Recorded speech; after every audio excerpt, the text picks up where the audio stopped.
Welcome to Bro Coverage. I am your host, Nick. Today I am bringing you the Pressure is a Privilege press interview by Thomas Brown following the Reich firing. Again, we do breakdowns like this all the time.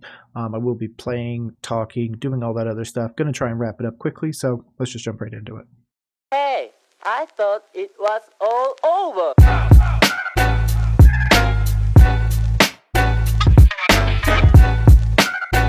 Now, without further ado, let's listen to Mr. Thomas Brown. Questions? Thomas, Chris spoke about no major changes, kind of just sticking to the routine, trying to stay in the routine. How do you change the trajectory of what the offense has been able to do without any major shakeup? To me, I think it's very simple. Just going back to work, being more detailed, being more decisive when it comes to decision makers, when it comes to. Again, one of the things that I'm always going to point out in this is watch body language. Again, I'm going to keep saying it again, first of all, but you saw him take the question, you saw him quickly analyze it and give you an answer. Now he's telling you it was the indecisiveness. I believe that was something to do with I'm going to roll it back a little bit, to do with Frank removing the play calling from him. So now, with that in context, just in case you guys weren't aware, let's jump right back into it. What the offense has been able to do without any major shakeup? To me, I think it's very simple. Just going back to work, being more detailed, being more decisive when it comes to decision makers, when it comes to our players and what the spots we put those guys in. But overall, just being able to get our guys to just relax and go cut it loose. I think I kind of addressed the guy yesterday as far as a feeling of sometimes being wound up too tight or afraid to make mistakes, and just get these guys back to having fun, being confident, playing good ball. That's a good answer. I like the indecisiveness part of it too. Obviously, I talked about that to begin, but not moving guys around and everything like that. Really letting them get in there, getting the jitters out, or whatever you really want to call it. I don't know why they have the yips, 11 games into the year, 12 games in the year for some people. It just blows my mind. But on the same vein, I do understand that this team went through a shakeup with Reich. I don't believe that Reich was really given the opportunity to succeed, but then again, he didn't maximize with the stuff that he had. So now we're obviously back in the interim thing with Chris Tabor. Thomas Brown's new temporary boss. I do believe that this is going to start the end of the Thomas Brown era in Carolina. I do believe he will move on after this season. I just don't think this is what he signed up for. If somebody brings in a new head coach, they're not going to keep the offensive coordinator. So I think he's just now going to put it all out on the table, see what he could do, and try and drum up an opportunity in the future. Maybe that's in Detroit if Ben Johnson decides to come down to us. But like a lot of the correspondents have said, Carolina is not going to be a desirable option for most head coach opportunities, because people are going to have other opportunities than Carolina. So they're going to pursue them first, and then whoever's left in this musical chairs will be stuck in Carolina, essentially. Obviously, the rumor's also been Bill Belichick, but we'll see. What will you do a little differently now that you have a little more control? We'll find it on Sunday. So just focus on, obviously today's going to be a big third down day, so being able to just work on situational excellence when it comes to all our D&Ds of third and short to 2 to 3, 4 to 6, 7 to 10, 11 plus. And so I got done with a great walkthrough, so looking forward to practice. No, you don't want to get into too many. What examples have you seen of Coach Tabor that's kind of loosened things up so far? I think just overall personality in general. I think just him being himself, which is awesome to be kind of have him in that role, to be able to kind of put his imprint on his new opportunity for himself, but also for all of us, is just being able to everybody do a really good job of communicating, be on the same page, and just get back to work. Coach, I know you don't want. He does seem kind of just like over it as well. He's obviously had a lot of people calling for his job, especially post Bucks loss. So with that, I do think it's going to be a little tough for him. Again, terrible place that I paused it. Sorry, Thomas Brown, but I do want to really give you the opportunity of the last bit of the year. I think you're really going to give this a few flashes of what could be done long term. We just need to figure out personnel-wise what we're going to put around that, because like I said from the beginning of the year, again in preseason, we just don't have the dogs. We never had the dogs to win.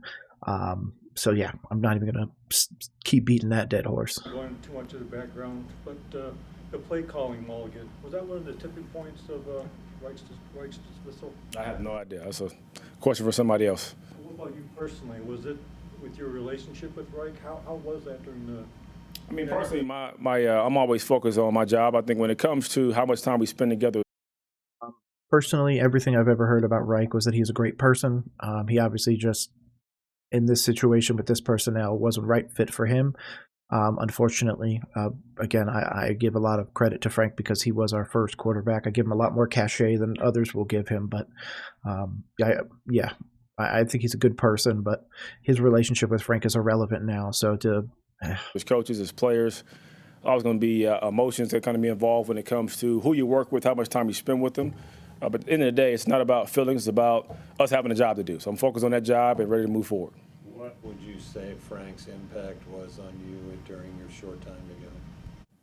That's kind of a loaded question. I think, again, very fortunate for the opportunity.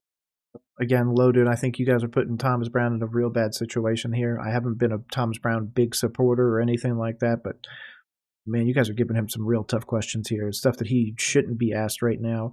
And it's a bit sad that like our PR isn't kind of handling that ahead of time. I understand you should be allowing reporters to ask questions for the most part, but we're post Reich at this point. Like this interview happens post Reich. Get over it.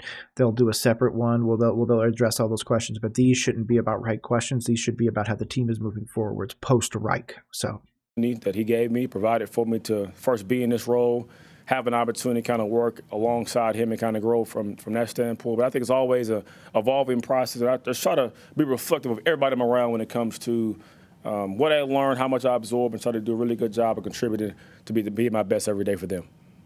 How important is Parks now taking over Josh's role and that relationship with Bryce? I mean, it's huge. I think the good thing is, Parks is Reed Parks Frazier, real good. Not even going to stay up on this topic. He's great.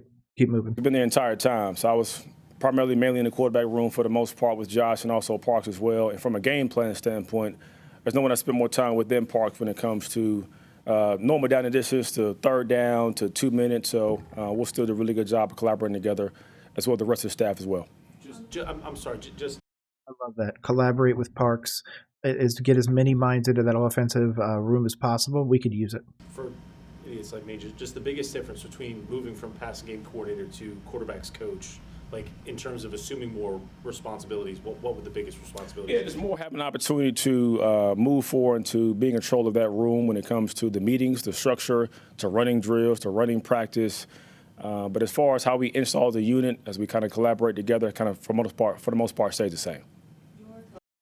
Because there's not going to be a whole lot of stuff that they're going to be able to do in the meantime. They can't make drastic changes, obviously. Can't make trades or anything like that. It's really free agents, waiver wire pickups, and that's it. Trying to bring guys out of retirement. So there's not a whole lot he can do. I appreciate him just being like, yeah, man, like we're doing the best with what we have, essentially. So collaboration with Jim Caldwell. What does that look like? It's growing more than it was before, obviously, because of him kind of moving more into this advisory role, which is somewhat I've used, in my opinion, anyway, as advisor before even kind of having the shift. But definitely fortunate to have him a part of our staff, to be able to kind of communicate with him, pick his brain on a number of different topics, from just the overall business to life in general. So it's definitely a pleasure to be around him every day. Did you get a chance to talk to Frank? And I don't like them continually going back to the Frank questions. I understand. Some people might clip this and be like, oh, he's anti asking questions. No, Thomas Brown shouldn't be laid at the feet, or shouldn't have to lay himself bare essentially for what Frank did. Frank should just take it and move on. Obviously they were both working in the offensive room, but he can't change the scheme and everything like that without drastic shifts. And the personnel can't even handle a scheme change anyways. They can't even handle the current scheme. So I don't think that that's in the best interest. Thomas is obviously very upset. I don't want to say very upset, but he obviously looks irked. Just wondering if you sort of saw this coming at all over the last few weeks. What do you want him to say? Okay. I should have given it another second. But what do you want this man to say? You want to be like, oh, bro, I wanted that man gone weeks ago. Like, no, that's not how coaches do it. They don't throw each other under the bus. If you guys remember a story a few months back where Jimbo went at Nick Saban, That was a big controversy. When Sean Payton went after Nat Hackett, that was a big controversy. I do not expect Thomas Brown's answer to be negative. I expect it to be like, kind of thing. I mean, we live in a production business, so I think we all understand what we kind of sign up for. Frank also said that as well. He understood that he didn't produce, so it's not like he's going to have to throw him under the bus. He's just going to give generalizations. I was a pro since I started coaching back in 2011, and my job on the line every single day. So I kind of work with that mentality of trying to maximize what I can control, and I don't worry about everything I can't because it's really a waste of time. I think everything else as far as our dynamic, I'll just keep private between the two of us. Smart. Again, don't throw him under the bus. He's using this as a platform to build himself up, which is what he needs to do in this moment. And shout out to whoever made his jacket. That's a fresh jacket. I'm not gonna lie. That's a real fresh jacket. But again, look at his face, look at his mannerisms. He just doesn't want to answer that question. He's giving the most generic answer possible. I did good. We're moving forwards. We're being good. That's what he needs to do. So. As far as scouting Tampa, what have you noticed about their defense? Obviously, they're having a little rough go the last couple of games, but what have you noticed? I mean, they're very talented. I mean, they do a lot from a defensive standpoint when it comes to how they match you personnel-wise. Got to prepare for their base defense, for their nickel, and also what we call their penny front structure when they end up bringing in 3 interior big D linemen, 2 outside backers, 1 inside backer, and then having those 4 DBs with the nickels and the safeties as well. So I think being able to have a clear, concise game plan that kind of fits all those things. But these guys do a great job running to the football, tackling well. And we've got to do a great job when it comes to recognizing their front structures, but also their coverage they give us as well. Thomas, with the receivers in particular, are there things over the next 6 weeks that you guys Dog's name is actually Penny, so can kind of unlock a little bit for them? I think it's about not just the receivers, but our entire group in general, coaches as well, just challenging ourselves to be at our best every single day, right? Not making excuses, right? The pass to pass. Talked about yesterday when I started the unit meeting of being able to have like a chance for new beginnings, a new opportunity to kind of imprint ourselves and kind of move forward. So just excited about that, looking forward to the opportunity. What will your approach be with Bryce that might be a little different? And, are you going as soon as I saw him like do that where he just put his hands up and they look like he was flexing, he probably just wants to rip this thing apart and be like, guys, Frank Reich is gone. Start talking about me. Start talking about what this team is going to do post Frank Reich. It's like, just stop. I do like that he didn't specifically use the name, but to take kind of a different tack to unlock some things with him? Well, I think I try to pride myself on being a pretty consistent person. So again, prop yourself up. Don't tear other people down. That's a good way to do this. I like it. I'm looking forward to continuing to try to find ways to collaborate with him, but also the rest of our players as well. And my overall goal is to educate, to inform, to inspire, but also put those guys in the best spot so on game day they can play confident and cut it loose. Don't worry about anything else. I understand that. I just mean you're going to be working more directly with Bryce, it sounds like. What do you Well, having to divvy up my time because I'm also having to coach running backs too as well. So that's going to be an extra thing from a play standpoint. But we'll still communicate the way we've been doing before. We'll have a chance to sit down and talk about the call sheet where we have our dot meetings. We kind of organize priority-wise from a call standpoint in the game. But I lean heavily on him, but also Parks as well, and Coach Caldwell in that role. What do you want to change with what the running back group has done so far, and why do you think Deuce Staley was let go as part of this kind of restructure? Second question I can't answer. As far as where the change comes, I think of being able to try to, because obviously Deuce and I collaborate a lot when it comes to. Yeah.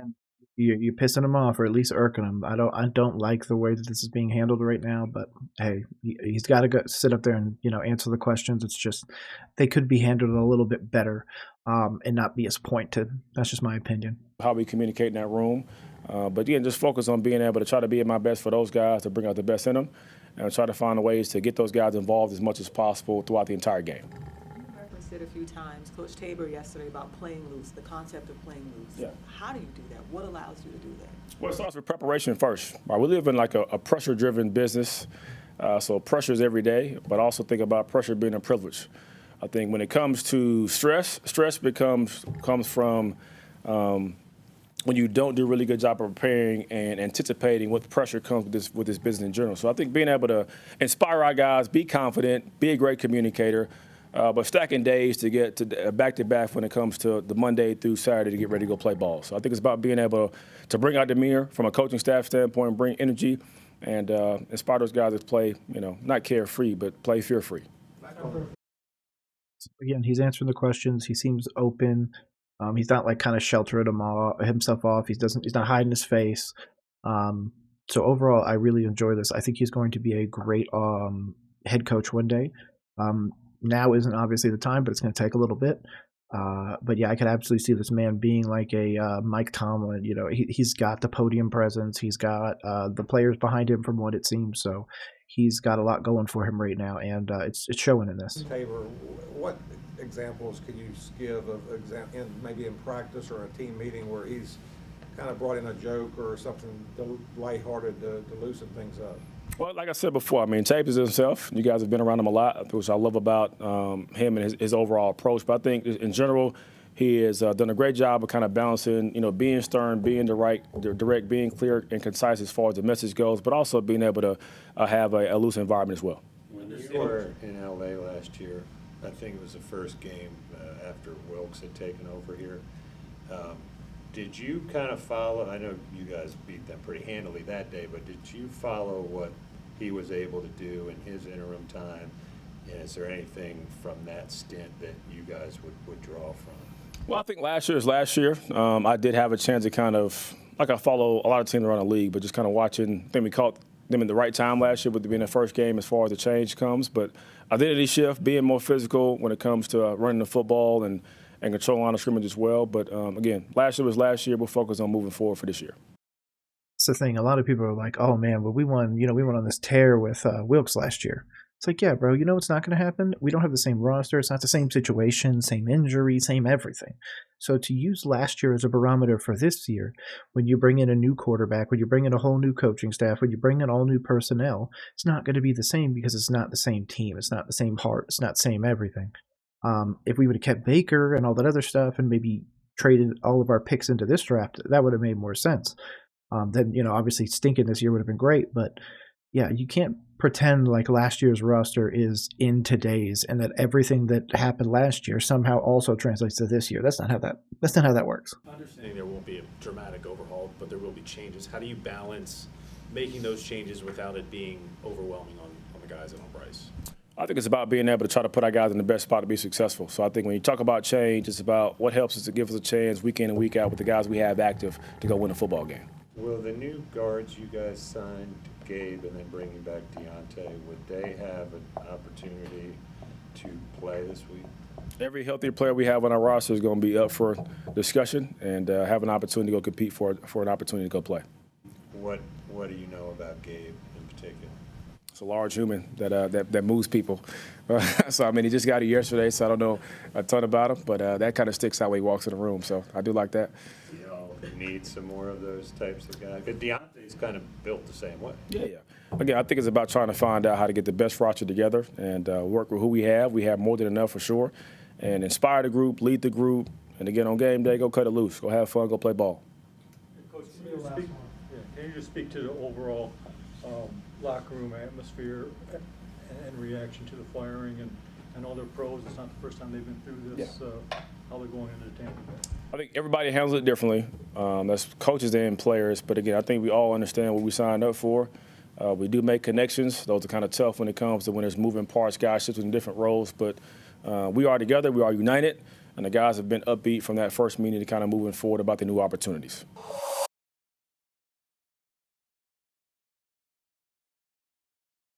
This conference went well. I thought that Thomas Brown was very poised. He was able to handle the questions. He obviously was shutting down quite a bit of the Frank Reich slander, or where they were giving him the opportunity to slander him or go after him. I think that was very adult. That's what we need. Chris Tabor has kind of shown the same thing. Overall, this press conference gets a B+ for me. I'm very excited for the future. Obviously, there's a lot more of these press conferences to come. But if you want to know the breakdown of all of them, just come right here. It's Roll Coverage. I am Nick. Have a great rest of the day.